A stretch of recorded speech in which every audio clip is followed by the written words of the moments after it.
আসসালামু আলাইকুম রহমতুল্লাহ, সবাইকে ইংলিশ ফার্স্ট পেপার কোশ্চেন সাজেশনে স্বাগতম। আজকের এই ক্লাসে আমরা জানবো আগামী 15 তারিখে যে তোমাদের ইংলিশ ফার্স্ট পেপার পরীক্ষা হতে যাচ্ছে। এই পরীক্ষার জন্য তোমাদের কি কি সাজেশন হতে পারে, কি কি পড়লে ইনশাল্লাহ তোমরা 2 দিনের মধ্যে এ প্লাস নিশ্চিত করতে পারবে সেই বিষয় নিয়ে। সো তোমরা অনেকেই বলবা ভাইয়া আসলে কি এ প্লাস নিশ্চিত করা সম্ভব? আমি বলবো হ্যাঁ সম্ভব, বাট অনেকের কাছে যে ধারণাটা সেটা আমরা তো অনেকেই পারে না। সো আমি সব স্টুডেন্টকে ইন্ডিকেট করতেছি না, অনেক স্টুডেন্ট আছে যারা ইংলিশ ভালোভাবে পড়তে পারে না বা ইংলিশের অর্থ বুঝতে পারে না। সো ইংলিশ পরীক্ষার ক্ষেত্রে মোস্ট ইম্পর্টেন্ট জিনিস হচ্ছে ইংরেজির অর্থ বোঝা, অর্থাৎ ইংরেজির বাংলা অর্থ বোঝা। যদি তুমি এইটা ধরতে পারো তাহলে কিন্তু তুমি পুরো ইংরেজি যে তোমার কোশ্চেনটা আছে এটা সলভ করতে পারবে, তুমি নিজে নিজেই সলভ করতে পারবা। আরো একটা গুরুত্বপূর্ণ নোটিস কি, যে তোমরা যদি ইংরেজি বানিয়ে লেখার সক্ষমতা রাখো, যেমন সাপোজ তুমি একটা বাংলা করতেছো মনে মনে, সেই বাংলাটা তুমি কি করতেছো নিজে নিজে ইংরেজি করতে পারতেছো, এই যে একটা প্রতিভা, এটা কিন্তু অনেক গুরুত্বপূর্ণ। বাট কথা হচ্ছে যাদের এই দুইটা প্রতিভা বা এই দুইটা বিষয়ের একটাও যাদের মধ্যে নেই, তারা কি করবে? সবার জন্য আজকের এই ক্লাসটি। সাপোজ ধরো যে তোমার যে ইংরেজি পরীক্ষার কোশ্চেনটা এসেছে, ধরো এটা সেই কোশ্চেন। এখন এই কোশ্চেনে দেখা গেল যে সিন প্যাসেজ আসছে। এখন সিন প্যাসেজ তো সবাই পড়ে রাখছো, তাই না? সিন প্যাসেজ সাধারণত কমন আসবে। এখন দেখা যাচ্ছে যে এমন একটা সিন প্যাসেজ আসছে যেটা তুমি আসলে ভালোভাবে মনোযোগ দিয়ে পড়োনি বা ভালোভাবে পড়োনি। তো সেক্ষেত্রে কি করবা? অথবা ধরো যে সিন প্যাসেজও তোমার আনকমন, ধরো যে তোমার এই পুরো কোশ্চেনটাই আনকমন, তাহলে সেক্ষেত্রে তুমি কিভাবে অ্যান্সার করবা? সেটা আজকে আমি সেই টেকনিকটা তোমাদের সাথে শেয়ার করব। তোমরা যদি এই টেকনিকটা ধরতে পারো এবং বুঝতে পারো, তাহলে আমি আশ্বাস দিতে পারি রিডিং পার্ট থেকে তোমরা 50-এ 50 মার্ক তুলতে পারবে, অর্থাৎ তোমরা এ প্লাস নিশ্চিত করতে পারবে। সুতরাং এই ভিডিওটা অত্যন্ত গুরুত্বপূর্ণ। তোমরা এরকম ভিডিও পাবে কিনা জানি না, বাট এই কথাটা মনে রাখো যে তোমরা মনে করো যে পুরো কোশ্চেনটা তোমার আনকমন, কিচ্ছু তুমি পড়ো নাই এগুলো। সো এগুলোতে তাও কিভাবে তুমি অ্যান্সার করবা? বাট সেক্ষেত্রে একটু হলেও তোমার কিন্তু বাংলা অর্থটা জানার দরকার আছে ভাইয়া। মানে এত নিম্নমানের স্টুডেন্ট আমি চাই না, আমি চাই যে একটু হলেও তোমরা জানো ইংরেজি গুলোর বাংলা করতে পারো, বা তোমরা বাক্যটা দেখে বুঝতে পারো যে আসলে এখানে কি বোঝানো হচ্ছে। ওকে, তো এই জিনিসটা যারা বুঝতে পারো তারা কিন্তু একদম এগুলো কভার করতে পারবা। আচ্ছা, এখন বলবা ভাইয়া সাজেশন দেন দেখি। সাজেশন সাধারণত সিন প্যাসেজেরই হবে, কারণ আনসিন প্যাসেজের সাজেশন দেওয়াটা আসলে মারাত্মক ব্যাপার। কারণ আনসিন প্যাসেজ তো আনসিন, ওটা তো তোমার সাজেশনের মধ্যেই আসবে এমনটা না, অর্থাৎ ওটা আসার সম্ভাবনা অনেক কম। বাট যদি আনসিন প্যাসেজের সাজেশন দেয় তাহলে 100-200টা দিয়ে দিলাম, যে তুমি মোহাম্মদ ডক্টর। হ্যাঁ, তবে একটা জিনিস বলবো যে এইবার বিভিন্ন বোর্ডে doctor Mohammad Yunus unseen passage হিসেবে আসার সম্ভাবনা রয়েছে। এছাড়াও অনেক আছে, অনেক ব্যক্তি আছে, যেমন আবুল কাশেম ফজলুল হক। ওকে, অনেক ব্যক্তি আছে, তাদের জীবনী পড়লে তোমরা আনসিন কমন পাবে। বাট কথা আনসিন করার দরকার নেই।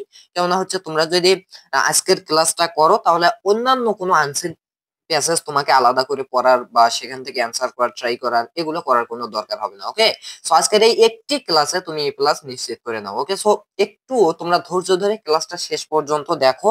এটা অত্যন্ত গুরুত্বপূর্ণ ক্লাস ভাইয়া, আমি অনুরোধ করে বলতেছি তোমরা একটু শেষ পর্যন্ত দেখো।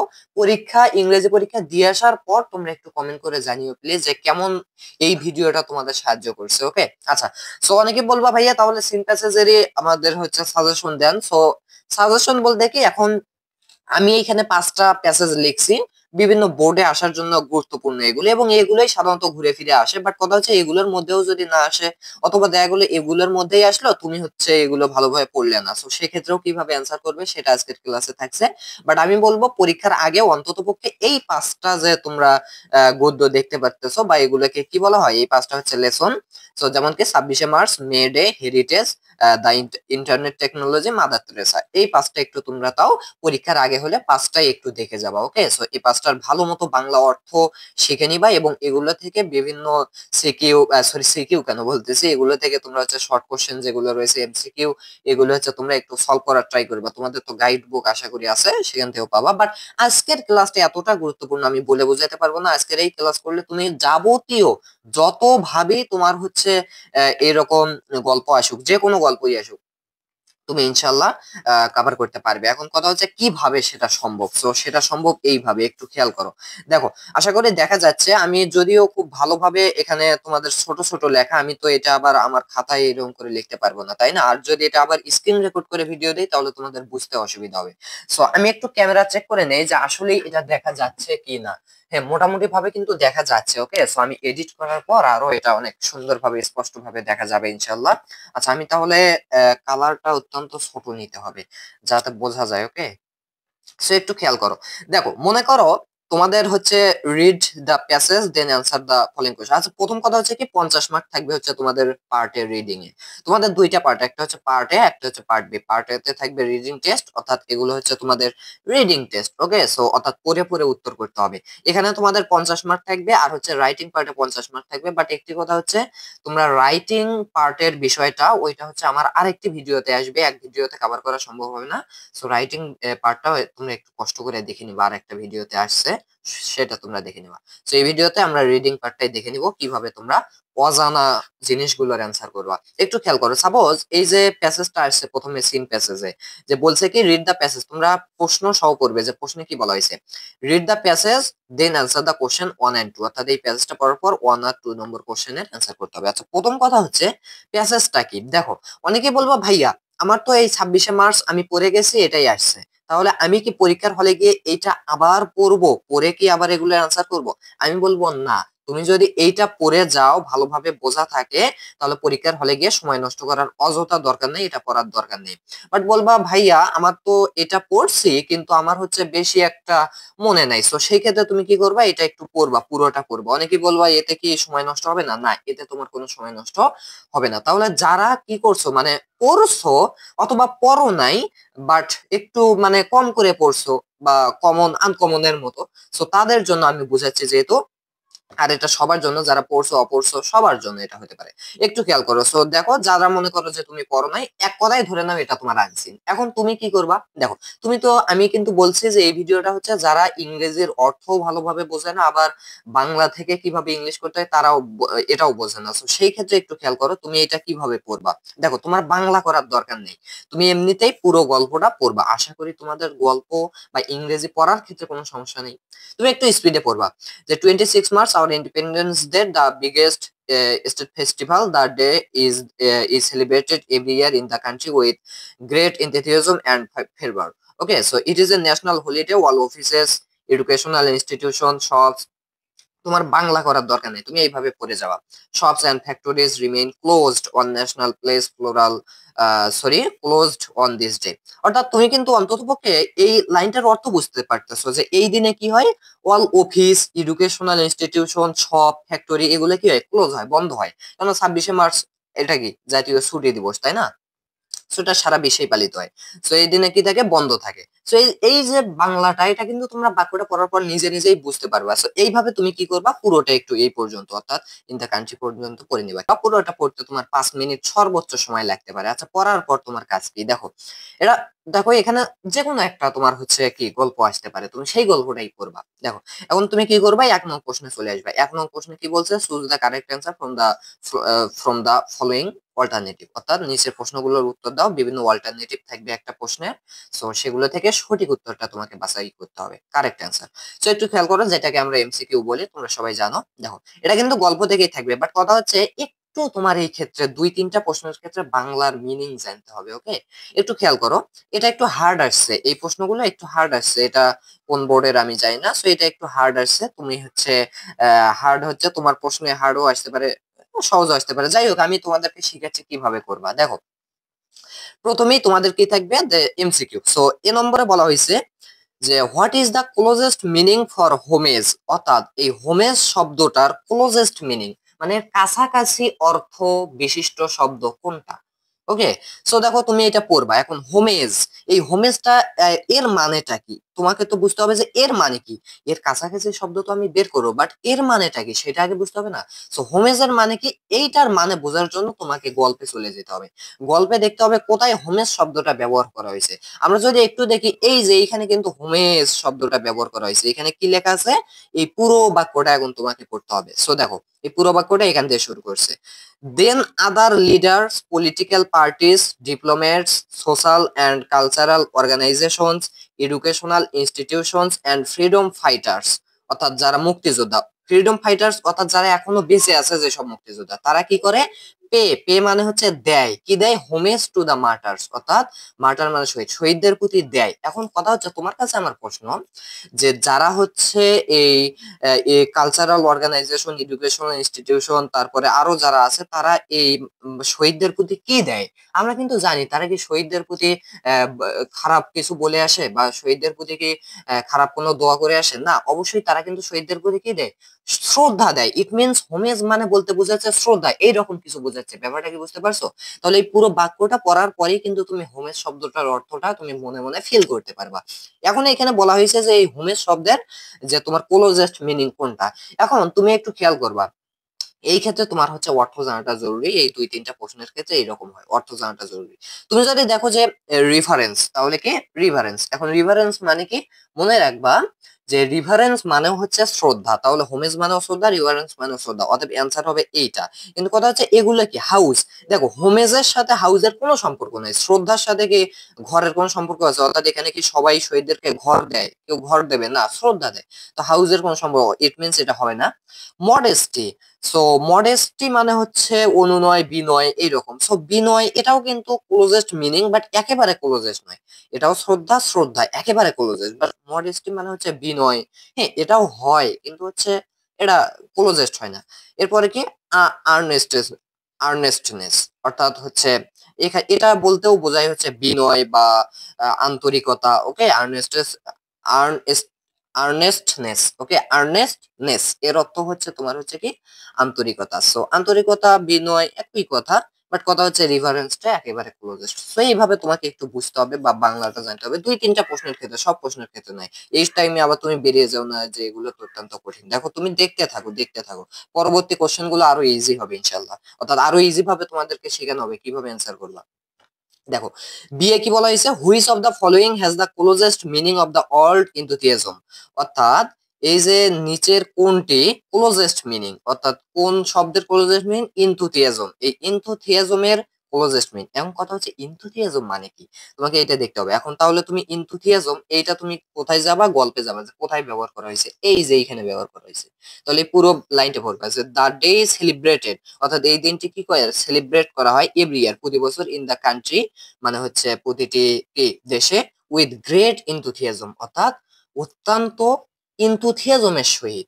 এখন এইখানে কিন্তু আমরা মনে মনে ফিল করতে পারতেছি যে আসলে ইনথুথিয়াজম শব্দের অর্থটা কি হতে পারে, ইনথুথিয়াজমের সহিত। সো একটু খেয়াল করো, আমরা এখন দেখি আনউইলিংনেস। আনউইলিংনেস, আনউইলিংনেস মানে হচ্ছে অনিচ্ছা। মানে আমরা কি অনিচ্ছা করে কোনোদিন এখানে কি এটা সেলিব্রেট করবো? না। এরপরে দেখো ইন্টেন্টনেস, ইন্টেন্টনেস, তাহলে ইন্টেন্টনেস মানে কি? সো দেখো, এই ইন্টেন্টনেস মানেও হচ্ছে কিন্তু তোমার হচ্ছে কি অত্যন্ত কি করি, এটা হচ্ছে আমরা আবেগের সহিত। এটা হচ্ছে কি ইন্টেন্টনেস মানে হচ্ছে আবেগের সহিত।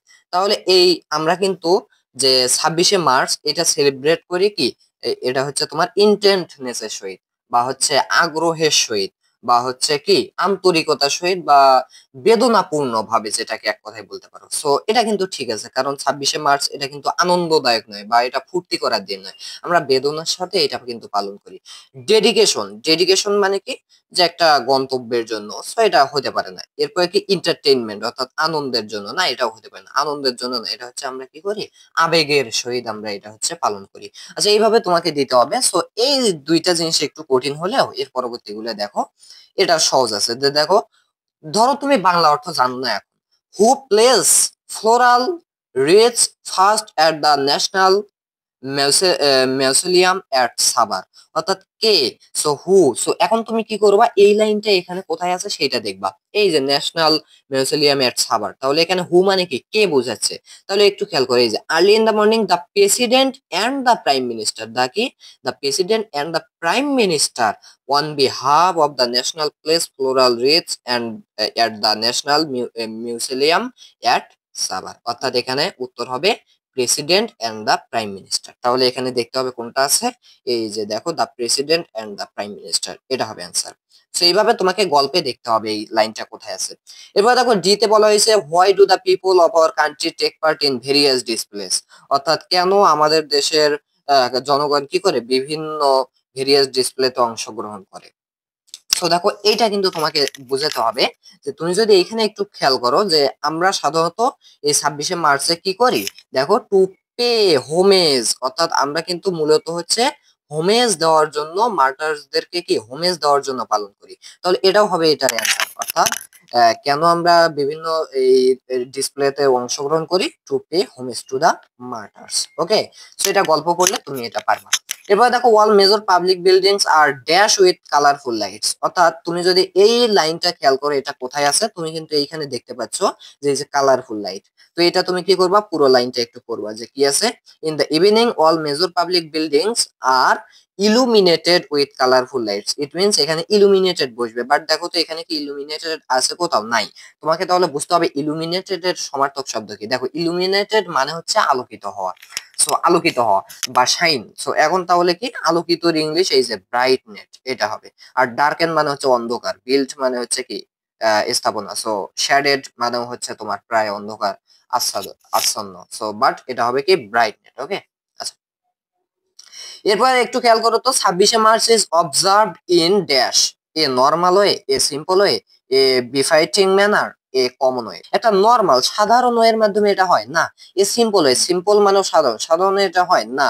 দেখো এটা কিন্তু বলা হয়েছে যে celebrated every year in the country with great enthusiasm and fervour, অত্যন্ত ইনথুথিয়াজম এবং ফেভারের সাথে এটা পালন করা হয়। তাহলে এক্ষেত্রে তোমাদের এটা simple way, normal way, common way কিভাবে হয়, এটা মাস্ট বি। তখন ধরো তুমি এটার অর্থ জানো না, তাহলে এটাই কিন্তু তোমার মনে মনে হচ্ছে। ওকে, সো আশা করি এই জিনিসটা বুঝতে পারছো। আচ্ছা দেখো, what is the main purpose of the author of the passage, অর্থাৎ আমাদের এই মেইন পারপোজ কি, এই অথর যে এটা লিখেছেন এটার মেইন পারপোজ কি। সো এটার মেইন পারপোজ কি, দেখো to highlight the celebration of independence day, এটা হবে অ্যান্সার। বিকজ দেখো এখানে কিন্তু মেইন পারপোজটাই হচ্ছে কি, যে কিভাবে 26শে মার্চ পালন করা হয়। সো একটু খেয়াল করো তাহলে এটাই হবে। টু পোর্ট্রে আওয়ার ট্রেডিশন, এটা হয় না। The state how to martyrs day is observe, so এগুলো কিন্তু হয় না। তাহলে অ্যান্সার হবে হচ্ছে 2 নম্বর। আচ্ছা দেখো এটা একটু কঠিন লাগলেও বা এমসিকিউ এর জন্য তোমার একটু মানে বুঝতে হয় ভালোভাবে। সো এইটা যদি তোমাদের কঠিন মনে হয়, বাট পরের গুলো একদম সোজা হবে তোমাদের কাছে। ওকে, সো এইবার দেখো আমরা যদি 2 নং প্রশ্নগুলো খেয়াল করি, এগুলো কিন্তু তোমরা এই যে আমাদের গল্পটা আছে না, এইটা থেকে কিন্তু সম্পূর্ণভাবে পেয়ে যাবে। ওকে, সো 2 এর প্রশ্নটা একটু খেয়াল করো যে কি বলা হয়েছে। প্রথমে অ্যান্সার দ্য ফলোইং কোশ্চেন, অর্থাৎ নিজের প্রশ্নগুলো উত্তর দিতে হবে। এখানে কিন্তু হচ্ছে ভাইয়া তোমার 2 মার্ক করে প্রতিটাতে, অর্থাৎ তোমার 5টা থাকবে, 5টাতে 10 মার্ক। একটু খেয়াল করো প্রথমে এ নম্বরে কি বলা হয়েছে, why do all people go to national Memorial, অর্থাৎ সকল মানুষ কেন, মানে হয় মানে কি কেন, কেন ন্যাশনাল মেমোরিয়ালে যায় বা জাতীয় স্মৃতিসৌধে যায়। সো একটু খেয়াল করো তো, আমরা তাহলে এটা একটু দেখবো যে কেন যায়। সো দেখো মেইন কথা হচ্ছে to pay homage to the martyrs, অর্থাৎ এইটা হচ্ছে গল্পের মেইন জিনিস, যে কি আমরা সাধারণত মার্টার্সদেরকে হোমেজ বা শ্রদ্ধা জানানোর জন্য কিন্তু যাই। তাহলে এটা কিন্তু মাস্ট বি তোমাকে লিখতে হবে এইভাবে যে দ্য অল পিপল, তোমাকে প্রশ্ন থেকে শুরু করতে হবে, the all people go to national memorial to for pay homage to the martyrs, for pay homage to the martyrs, এটা লিখলেই তুমি 2 মার্ক ইনশাল্লাহ পেয়ে যাবে। ওকে, সো এটাই কিন্তু হচ্ছে মেইন জিনিস। আচ্ছা এরপরে একটু খেয়াল করো, বি নম্বরে কি বলা হয়েছে যে হু ফট ফর আওয়ার লিবারেশন, কে আমাদের এই স্বাধীনতার জন্য যুদ্ধ করেছে। দেখো এখানে কিন্তু তোমাদের বলাই আছে যে people from all works of heroic struggle, অর্থাৎ সবাই হিরোইক লেভেলের স্ট্রাগল করেছে এন্ড স্যাক্রিফাইস ইন 1971। তাহলে তোমাকে যেটা লিখতে হবে যে কে হচ্ছে এই হচ্ছে কি লিবারেশনে বা স্বাধীনতা যুদ্ধে যুদ্ধ করেছে। তাহলে তোমাকে লিখতে হবে কি people from all works of sorry কি দেখো people from all works of heroic, all works of people, তোমাকে এইভাবে লিখতে হবে যে অল ওয়ার্কস অফ পিপল আর কি দেখো আর fought for our liberation.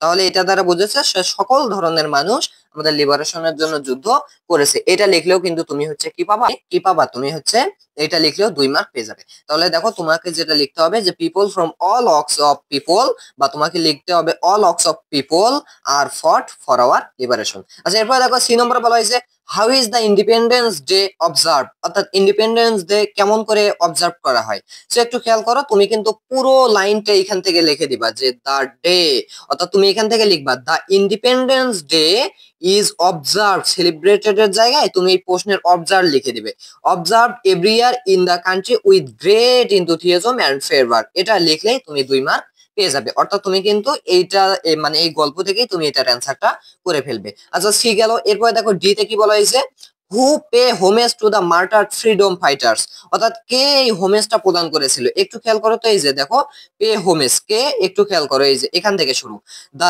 Leaders অর্থাৎ দেন আদার লিডার্স, এগুলো তো লিখবে না, তুমি শুধু লিখবা the leaders, political parties, diplomat, social and cultural organisation, educational institution and freedom fighters and also, তুমি কি করবা, অ্যান্ড অলসো এই যে prime minister and president, president তারপর এখান থেকে লিখে দিবা যে president pay homage to the martyred freedom fighters.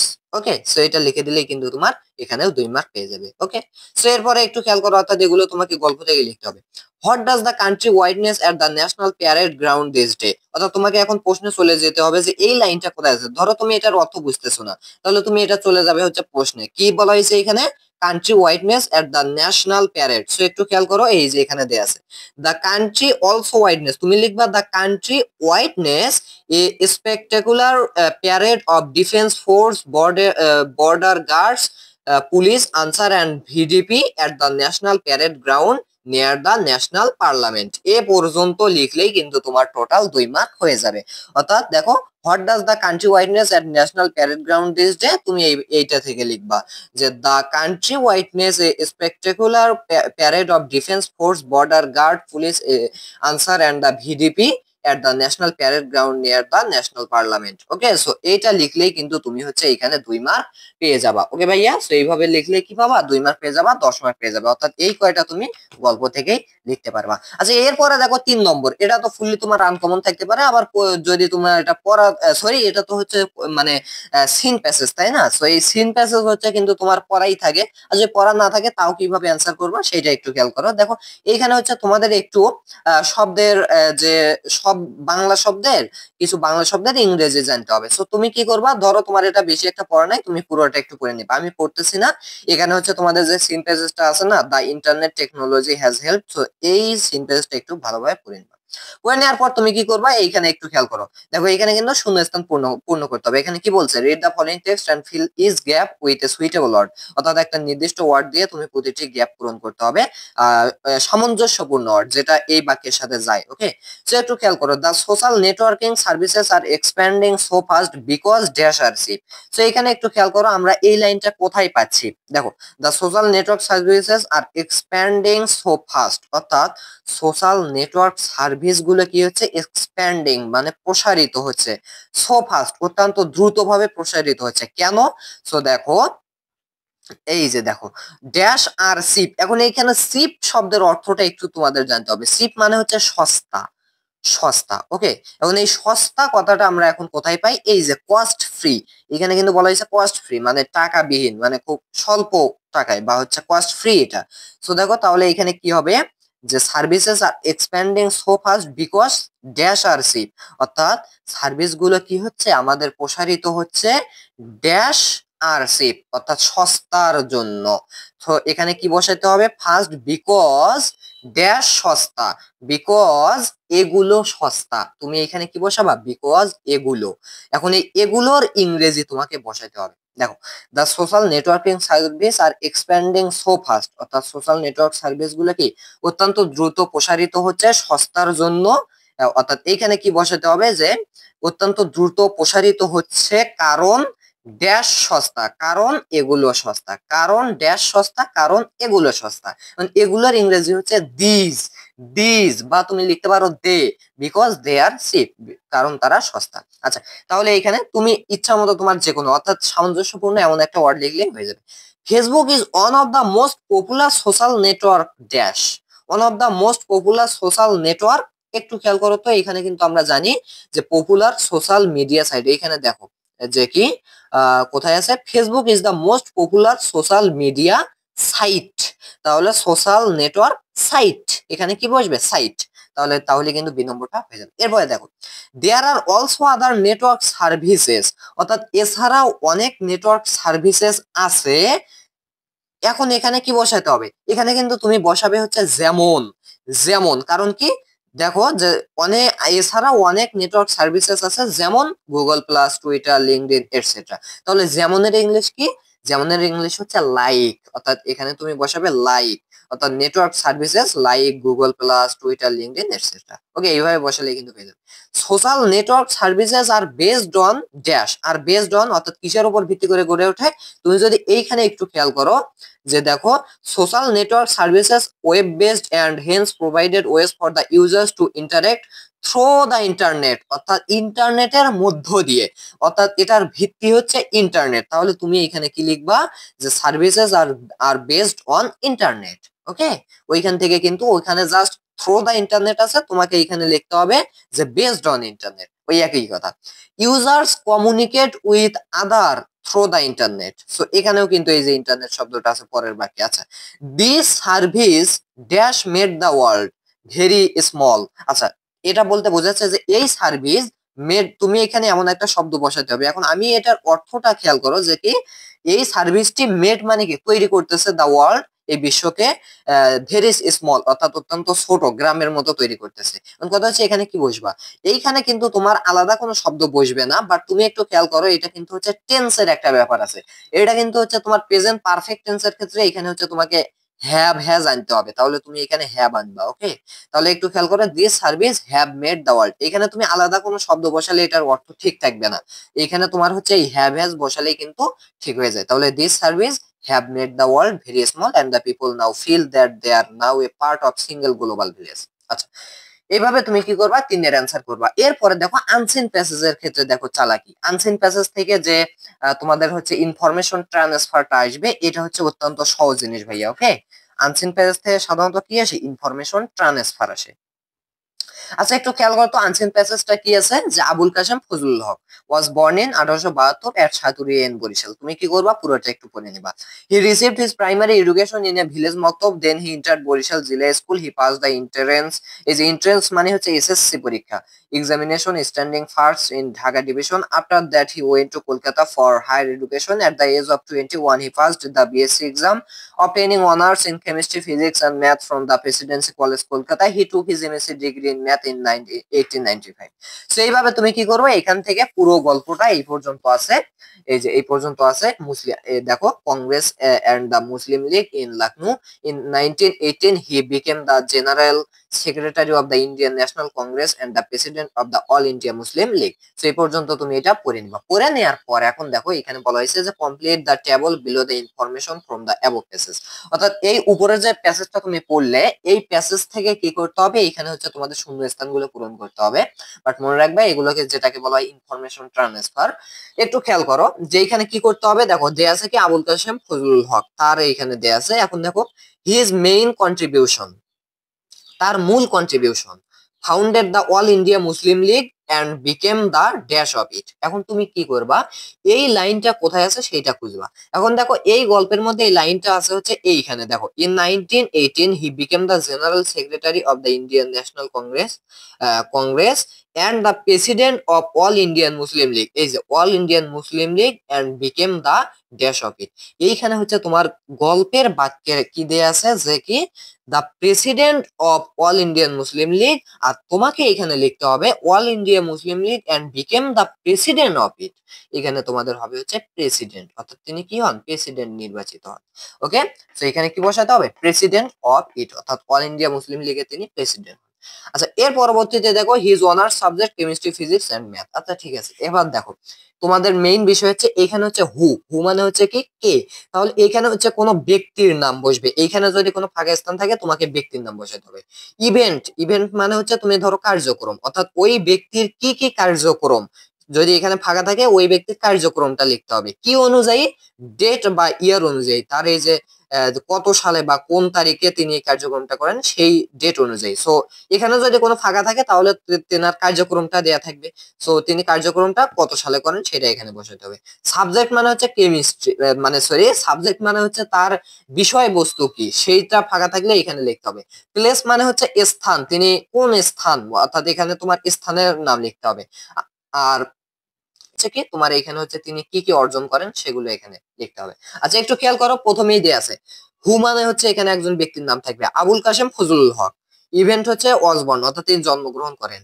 Date of ইয়ার হচ্ছে 1872 অর্থাৎ 1872 সালে আবুল কাসেম ফজলুল হক জন্মগ্রহণ করেন। এবার দেখো এটা কিছু নাই, প্লেস, প্লেস মানে হচ্ছে কোন জায়গায়, অর্থাৎ কোন জায়গায় তিনি জন্মগ্রহণ করেন সেটা এখন তোমাকে এখানে বসাতে হবে। তুমি একটু চলে যাও দেখি এখানে, এই যে দেখো Abul Kasem Fazlul Huq was born in এটে, দেখো ইন সাতুরিয়া ইন বরিশাল, তাহলে তুমি এখানে কি লিখবা সাতুরিয়া ইন বরিশাল, তাহলে কিন্তু তোমার এটা হয়ে যাবে। ভাই আমি বলবো এখানে তুমি 5-এ 5 তুলবা, এখানে যারা 5-এ 5 তুলতে পারবা না তারা কিন্তু কোনো স্টুডেন্টই নয়। এখানে তুমি লিখবা সাতুরিয়া অ্যাট কি বললাম বরিশাল। ওকে, আচ্ছা এরপরে দেখো 2-এ হি, এবার দেখো ইভেন্ট অর্থাৎ তিনি কি কার্যক্রম করেছিলেন কত সালে, 1893 সালে, এই কেমিস্ট্রি ফিজিক্স এন্ড ম্যাথের উপর। কোথায়, প্রেসিডেন্সি কলেজে, অনার্স ডিগ্রি লাভের জন্য। তো তিনি কি কার্যক্রম করেছিলেন, কি কেমিস্ট্রি ফিজিক্স এন্ড ম্যাথ, তাহলে তুমি কোথায় যাবে, কেমিস্ট্রি ফিজিক্স এন্ড ম্যাথ কোথায় আছে একটু খেয়াল করো তো, কোথায় আছে chemistry physics and math. So একটু খেয়াল করো, তোমাকে একটু খুঁজতে হবে, তুমি চাইলে প্রথম থেকে আবারও শুরু করতে পারো। এই যে দেখো অনার্স, এই যে পেয়ে গেছে, দেখো এই যে chemistry physics and math Presidency College, এই যে দেখো, দেখো at the age of 21 he passed the BSc exam obtaining honors in, দেখো in chemistry physics and math from the Presidency College Kolkata আছে। এইখানে তোমার সাইজে কি সেটা দেখতে হবে, সাইজে হচ্ছে তোমার ইভেন্ট, সরি, হ্যাঁ দেখো সাইজে হচ্ছে কি যে হচ্ছে কি তোমার ইভেন্ট, তাই না ব্যাপারটা, হ্যাঁ তিনি কি করেছিলেন অর্থাৎ ইভেন্ট। সো দেখো তিনি কেমিস্ট্রি ফিজিক্স এন্ড ম্যাথের উপর কি কাজ করেছিলেন, দেখো এই যে দেখো হি টুক, দেখো honours chemistry math Presidency College, এই যে দেখো এখান থেকে দেখতে হবে at the age of 20 he passed, এই যে এটা হবে অ্যান্সার, হি পাসড অর্থাৎ তিনি পাস করেছিলেন দা বিএসসি এক্সাম, তাহলে এইটা লিখতে হবে he pass the BSc exam, অর্থাৎ দেখো he pass the BSc exam 1893 এই সাবজেক্টে কেমিস্ট্রি ফিজিক্স এন্ড ম্যাথ, তাহলে এইভাবে কিন্তু লিখতে হবে, অর্থাৎ এখানে ইভেন্ট, এখানে কোনো তারিখ লিখে যাবে না, অর্থাৎ তিনি কি করেছিলেন 1893 সালে, হি পাস্ট তিনি পাস করেছিলেন 1800। আচ্ছা আশা করি বুঝতে পারছো। এরপরে একটু খেয়াল করে হি টুক হিজ এমএসসি ডিগ্রি, অর্থাৎ তিনি তার এমএসসি ডিগ্রি লাভ করেন, এবার চাইছে হচ্ছে ডেট বা ইয়ার, কত সালে তিনি এটা লাভ করেন, ম্যাথে, ম্যাথে কত সালে তিনি এমএসসি ডিগ্রি লাভ করেন, এই যে এখানে কিন্তু আছে যে কি he took his MSc degree in math in 1895 অর্থাৎ 1895 সালে, তাহলে তুমি এখানে জাস্ট সালটা বসে দিবে হচ্ছে 1895। আশা করি বুঝতে পারছো। এরপরে একটু খেয়াল করে হি, এবার ইভেন্ট চাইছে অর্থাৎ তিনি কি কাজ করেছিলেন 1896 সালে ম্যাথে কলকাতা ইউনিভার্সিটি থেকে এমএ ডিগ্রি লাভের জন্য, কি কাজ করেছিলেন একটু খেয়াল করো, তাহলে এটা হচ্ছে কি 1896। এখন তুমি দেখবা এইখানে কিন্তু তোমার 1896 কোথাও লেখা নাই, বাট দেখো 1895 এর পরে এখানে লেখা আছে দা নেক্সট ইয়ার, অর্থাৎ 1895 এর পরে কি কোন ইয়ার আসে 1896। তো দেখো 1896 সালে he was appointed he was appointed as an examiner of MA, তাহলে ইভেন্ট হবে হচ্ছে he was appointed, তাহলে he এখানে লিখবা হচ্ছে was appointed appointed appointed of an examiner, sorry এইখানে হবে তো he was an appointed in a examiner in 1896 ম্যাথে কলকাতা ইউনিভার্সিটিতে এমএ ডিগ্রির জন্য। সো এই বিষয়টা আশা করি তোমাদের ক্লিয়ার, তাহলে তোমার কার্যক্রম যেটা কার্যক্রমটা কিন্তু সাল হবে না, এইভাবে তুমি এটা পূর্ণ করবা। আচ্ছা এরপরে দেখো 5, এটা হচ্ছে writing summary of the above passage, অর্থাৎ এই যে আনকমন বা আনসিন প্যাসেজটা তুমি পড়লা আবুল কাসেম ফজলুল হক, এইটা সম্বন্ধে এখন তোমাকে কি করতে হবে, একটা সামারি লিখতে হবে। সো এই সামারিটা হচ্ছে তোমার 10 মার্কের, তাহলে এই 10 মার্কের জন্য সামারি সাধারণত বড় হয় না, তবুও তুমি কি করবা যেহেতু 10 মার্ক, এই সামারিতে তুমি হচ্ছে 10টা লাইন লিখবা, কয়টা লাইন লিখবা আবারও বলতেছে 10টা, ছোট বড় সব মিলে 10টা লাইন লিখলেই তুমি 10 মার্ক পেয়ে যাবে। কিন্তু কথা হচ্ছে যারা একটু ভালো মানের স্টুডেন্ট তারা কি করে, তারা নিজের ভাষায় লেখে, এটা বলাই হয়েছে কিন্তু ও নট, আর যারা খারাপ মানের স্টুডেন্ট তারা গল্প থেকে সরাসরি লিখে দেয়। বাট আমি বলবো তুমি খারাপ হও আর ভালো হও, তুমি একটা নিয়ম ফলো করবা, সেটা হচ্ছে কি একটু খেয়াল করো, এই যে গল্পটা আছে এই গল্পটা থেকেই তুমি লিখবা 10টা লাইন, বাট তুমি এইভাবে একটু দুই একটা শব্দের চেঞ্জ করে করে লিখবা। যেমন কি দেখো প্রথম যে লাইনটা আছে এটা একদম সরাসরি লিখবা যে কি Abul Kasem Fazlul Huq was born in 1872 at Saturia in Barisal, এই লাইনটা লিখলা। এরপরে দেখো তুমি যেটা লিখবা যে দেখো হি রিসিভ হিজ প্রাইমারি, তুমি আগে পরের লাইনটা পড়ে নিবা যে কি আছে, হি receive his primary education in a village মক্তব। সো এই লাইনটাকে তুমি আলাদাভাবে কিভাবে লিখতে পারো যে কি সে তার প্রাইমারি এডুকেশন ভিলেজ মক্তব থেকে পাশ করে, তাহলে তুমি এখানে লিখতে পারো যে he passed his primary level. তুমি এডুকেশন না লিখে তুমি লিখলা যে he passed his primary level in a village maktab. Okay, so এইভাবে লিখলে তোমার বাক্যটা একটু চেঞ্জ হলো, আর যখন টিচার দেখে বুঝবে ও এ একটু নিজের ভাষায় লিখছে, তখন কিন্তু তোমার মার্ক ভালো দেবে। সো এই লাইনটা লিখলা। এরপরে তুমি পরের লাইনটা একটু খেয়াল করে কি আছে, দেন he entered Barisal Zilla school, অর্থাৎ মক্তব পাশ করার পর তিনি কোথায় চলে যান, বরিশাল জিলা স্কুলে চলে যান। সো এটা অত্যন্ত গুরুত্বপূর্ণ বাক্য নয়, তাহলে এটা তোমার লেখার দরকার নেই, তোমার টোটাল 10টা লিখতে হবে। আচ্ছা, এরপর দেখো he pass the entrance. So এখানে আছে এন্ট্রান্স, তুমি লিখবে এসএসসি। ওকে ভাই, এন্ট্রান্স মানে এসএসসি। তাহলে একটু খেয়াল করো, examination standing first in the Dhaka division and after that chemistry physics math এরকম আছে কি যে আছে। আফটার দ্যাট দেখো he went to Kolkata for higher education at the age of 20 on her past BSc exam. অর্থাৎ দেখো একটু খেয়াল করো, আহ, তিনি প্রাইমারি লেভেলের পর তিনি তার হাই স্কুল লেভেলের কথাটা একটু লিখতে হবে, অর্থাৎ এসএসসি লেভেলের কথা।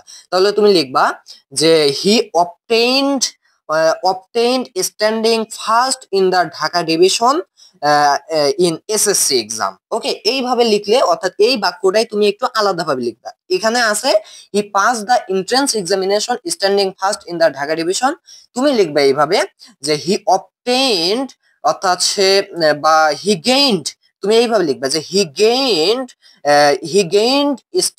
Gained first standing in the Dhaka division in his SSC exam. এইভাবে লিখলা, তাহলে এই বাক্যটার একটু পরিবর্তন হলো, বাট মানেটা একই থাকলো। আচ্ছা, এই লাইনটা এইভাবে লিখলা, এইভাবে লিখলে তুমি 10-এ 10 পাবা। এরপর দেখো, এরপর কি after that he went to Kolkata higher এডুকেশনের জন্য। তাহলে এরপরে কি আছে, এটা বেশি গুরুত্বপূর্ণ নয়। At the age of 21 he passed the BSc exam, অর্থাৎ এখানে বিএসসি এক্সামের কথা আছে। Exam obtaining honours in chemistry physics math Presidency College Kolkata he took MSc degree. অর্থাৎ তুমি এখানে কি করবা, এই বিএসসি এক্সাম আর এমএসসি এক্সাম একসাথে লিখবা যে he passed his BSc and MSc degree from the Presidency College Kolkata at his age of 20, অর্থাৎ তার 20 বছর বয়সে। এইভাবে লিখবা। এইভাবে তুমি কি করবা, প্রতিটা লাইন দেখে দেখে তুমি হচ্ছে 10টা বাক্য মেক করার চেষ্টা করবা। 10টা বাক্য মেক করলে তুমি ইনশাআল্লাহ এখানে 10-এ 10 না পারলেও 9-8 এর কাছাকাছি পেয়ে যাবে।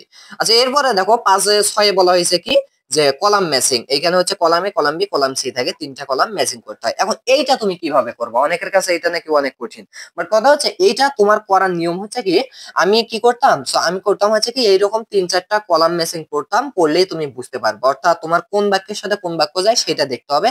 আরো এছাড়াও কিছু টেকনিক আছে, যেমন একটু খেয়াল করো। দেখো কলাম এ তে এ নম্বরে কি আছে, we want to see Bangladesh, অর্থাৎ আমরা বাংলাদেশকে দেখতে চাই। এখন এই বাক্যের সাথে পরের কোন বাক্যটা মেলে সেটা দেখতে হবে। We want to see Bangladesh their democratic rights, এটা হয় না। We want to see Bangladesh will be sent, হয় না। We want to see Bangladesh of seeing or imagine, হয় না। We want to see Bangladesh as a democratic corruption free and develop country, এইটা কিন্তু হয়। অর্থাৎ আমরা বাংলাদেশকে দেখতে চাই as a democratic corruption free and develop country, অর্থাৎ আমরা গণতান্ত্রিক করাপশন মুক্ত এবং উন্নত কান্ট্রি হিসেবে দেখতে চাই। তাহলে এইটা হচ্ছে তোমার এ, অর্থাৎ এইটার সাথে তোমার কোনটা যাবে, এইটার সাথে যাবে হচ্ছে তোমার এই আইভির সাথে যাবে হচ্ছে এ। ওই অর্থাৎ তুমি কিভাবে লিখবা, যে তুমি খাতায় লিখবা হচ্ছে এইভাবে এ প্লাস কোনটা যাচ্ছে, আইভি যাচ্ছে, আইভি প্লাস এখন আইভির সাথে কি যায় দেখো, as a democratic corruption free and develop country এর সাথে এখন কোন বাক্য মেলে, লুকিং অ্যাহেড, হয় না।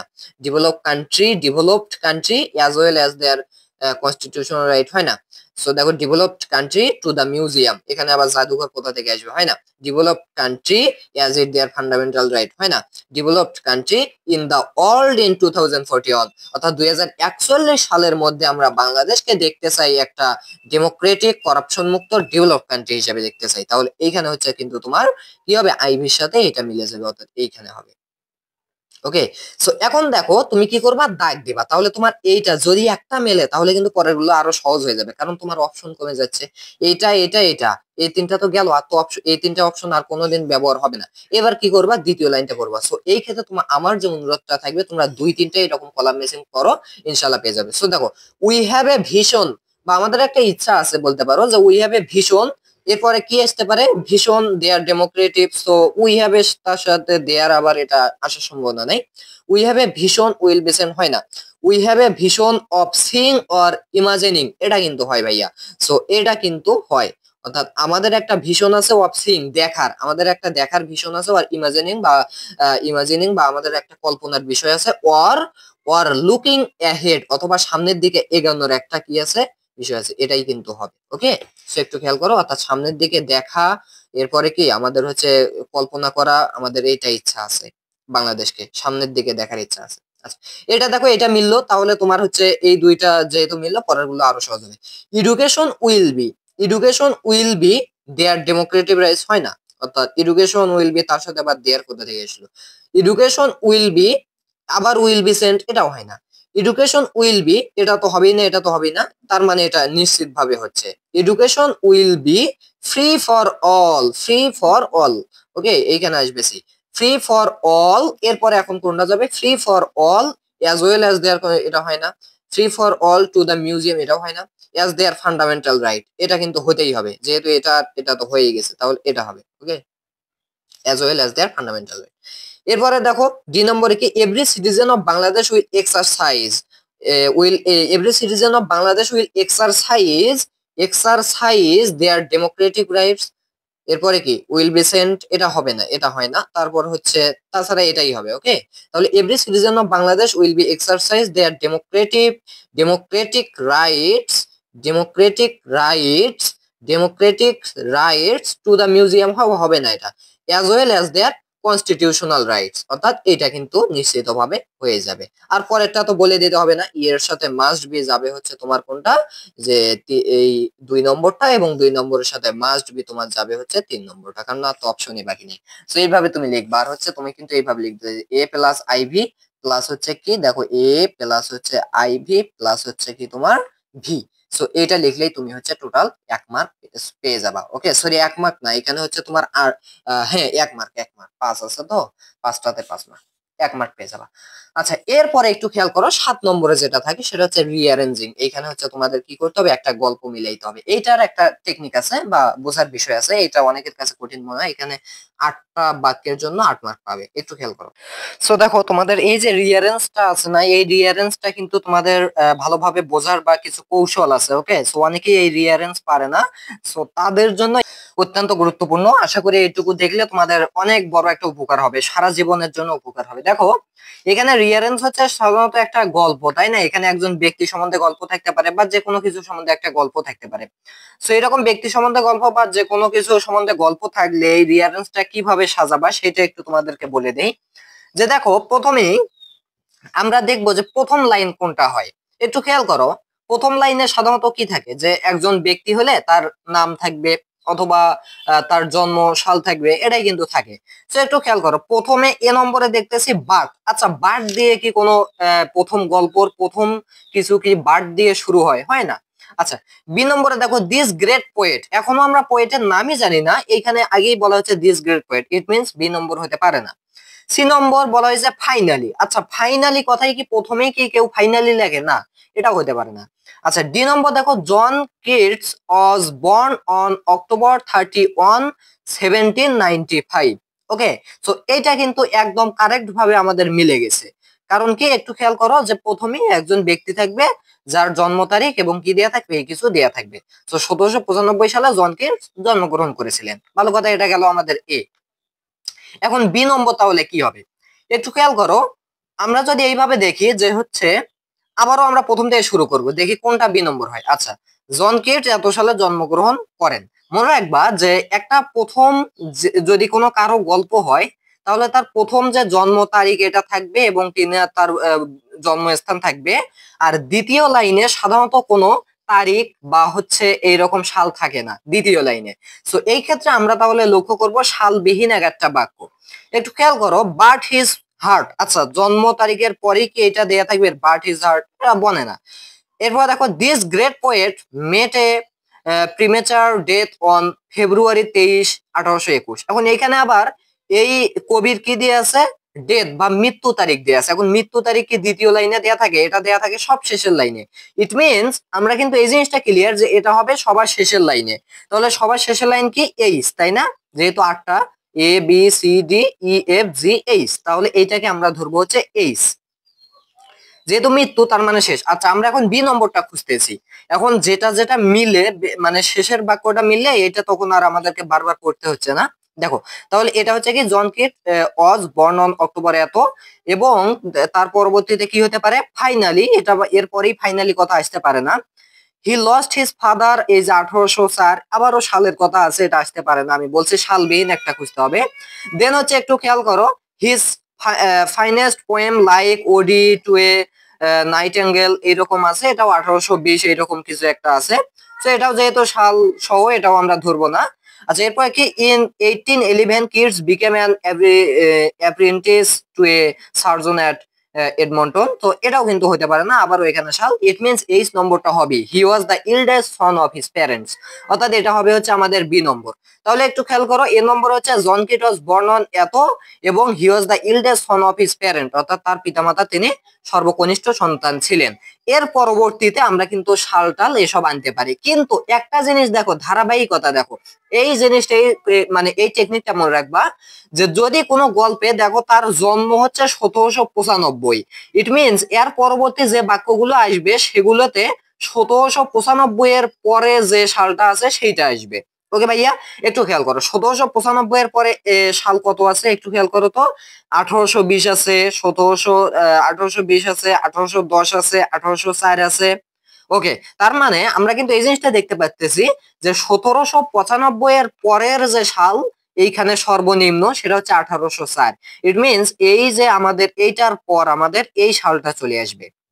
দেখো he was the eldest son of his parents, এরপরে দেখো he lost his father in 1804 and his mother in 1810, তাহলে এটা আমরা কোথায় দেব, সি নম্বরে দেব। ওকে আচ্ছা, এইটা দেওয়ার পর এখন তোমাকে ধরতে হবে যে 1810 পর্যন্ত কিন্তু কভার হলো, এখন 1810 এর পরে যে সালটা আছে সেই রিলেটেড একটা বাক্য তোমাকে বসাতে হবে। সো এই যে 1810 এর পরে আমাদের বাক্য আছে 1811, তার মানে এটা এখন আমরা ধরবো। In 1811 Keats became an apprentice to a surgeon at Edmonton. তুমি এখন অর্থ বোঝো আর না বোঝো, আমি কিন্তু এই জিনিসটা খেয়াল করে আমি এখানে বসাবো, এটা হচ্ছে আমাদের ডি। ওকে ভাইয়া, আচ্ছা এর পরবর্তীতে 1811 পরে এখানে সর্বনিম্ন কত আছে একটু খেয়াল করো তো। আমাদের তো এটা এটা এটা মানে কি কি বলতেছি, এটা আর এটা শেষ, এরপরে এটাও শেষ, এটাও শেষ, এটা আর বাকি আছে কয়টা, এটা বাকি আছে, এরভাবে দেখতে হবে। এখন দেখো 1811 পরে আমরা যেটা দেখবো সেটা হচ্ছে 1820 আছে, বাট এই যেটা রয়েছে এটা বসে না, কারণ একটু খেয়াল করো। আচ্ছা আমরা প্রথম থেকে দেখবো যে দেখো 1811 সালে Keats became an apprentice to a surgeon at Edmonton. দেখো but his heart was not in medicine, অর্থাৎ তার মন মেডিসিনের প্রতি পড়ে রয়নি।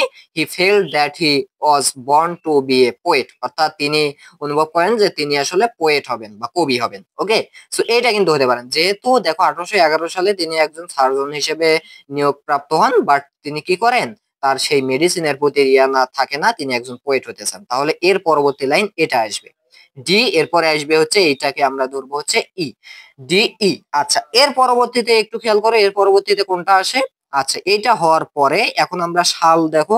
আচ্ছা এরপরে কি ফাইনালি আসবে, এরপরে হচ্ছে finally he abandoned surgery from literature, অর্থাৎ তিনি সাহিত্য থেকে সার্জারি বিভাগে অ্যাবান্ডোনেট করেন। সো এটা কিন্তু আসতে পারে। ওকে, অর্থাৎ তিনি প্রথমে এইটা হয়েছিলেন, তারপর তার মন মানসিকতা এটা পছন্দ করেননি, তিনি পোয়েট হতে চান, ফাইনালি তিনি এই কাজটা করেন, তাহলে এইখানে হবে হচ্ছে ই এর পরে এফ, এটাকে আমরা এফ ধরবো। ওকে, আচ্ছা এর পরবর্তীতে তোমার কি হবে, এর পরবর্তীতে সর্বশেষ যেটা আর বাকি আছে সেটাই হবে এই যে আমাদের কোনটা হবে। আচ্ছা এফ তো গেল তাই না, আর বাকি আছে কোনটা একটু খেয়াল করো তো। এটাই বাকি আছে যে হিজ ফাইনেস্ট লাইক ওডি, হ্যাঁ এটা হবে হচ্ছে জি। তাহলে জি আর এইচ তো আমরা অলরেডি লিখেছি তার মৃত্যু ডেট। তাহলে এইভাবে কিন্তু তোমাকে সাজাতে হবে ভাইয়া। সো সালের একটা হিসাব করবা, পাশাপাশি অন্যান্য দিকে দেখে বা অর্থ একটু বুঝে তোমরা এটা সাজানোর চেষ্টা করবা, এমনিতেই হয়ে যাবে। তো এই ছিল হচ্ছে আজকের ক্লাস। এই রকম করে তুমি যদি করো, অর্থাৎ তোমার কমন না আসলেও ইনশাল্লাহ তুমি ভালোভাবে কি করতে পারবা, এগুলো কভার করতে পারবা, এবং বড় একটা মার্ক ইনশাল্লাহ ক্যারি করতে পারবা। রাইটিং পার্ট 50 মার্ক নিয়ে আলাদা একটি ভিডিও থাকতেছে, সেটা দেখার অনুরোধ রইলো। আর সবাই ইনশাল্লাহ ভালোভাবে পরীক্ষা দেবা। এছাড়াও বিভিন্ন মডেল কোশ্চেন আমাদের ক্লাস আসতেছে, সেগুলো দেখে নেওয়ার অনুরোধ থাকলো। দেখা হচ্ছে নেক্সট ভিডিওতে। সবাই সে পর্যন্ত ভালো থাকবে, সুস্থ থাকবে, আমাদের চ্যানেলের পাশে থাকবে, চ্যানেলটি সাবস্ক্রাইব করে রাখবে। ফেসবুক পেজ, ফেসবুক গ্রুপের লিংক দেওয়া আছে, সেগুলোতে জয়েন হয়ে যাবে। আল্লাহ হাফিজ।